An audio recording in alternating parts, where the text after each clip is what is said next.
the word shaman is thrown about so carelessly as far as I'm concerned.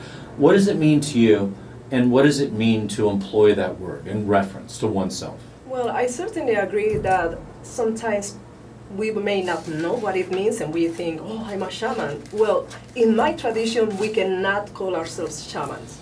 We cannot. So that means I'm a shamanic practitioner, but I'm not going to call myself shaman. Somebody else can tell me, but I'm not going to say it. So it's a path of humility in the Ubuntu way, power too, but we want to make sure that we are not bragging about what we are doing. And it is a path that we don't choose. It is not, as one of my mentors says, it's not a career choice. Okay. Instead, it's going to be something that a spirit is going to choose us.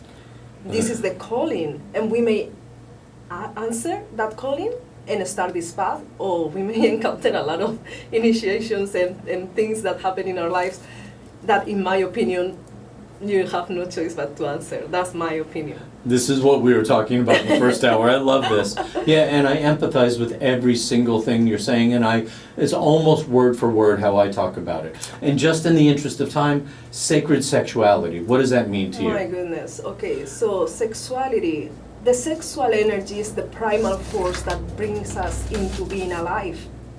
It's such at the core of our beingness that if we use it correctly, it can transform our lives.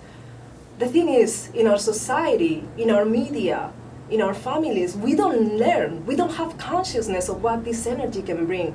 So it's totally reversed, and we are using it in ways that are really bringing us suffering. So if we are able to transform this can really accelerate our connection with our Christed consciousness. So we need to start being more aware and more conscious of how we use that very powerful primal force that is at our very core. So this sacred sexuality training is to start getting familiar with what this energy is and how we can start channeling it in a way that it brings us what it's meant to do. That was gorgeous.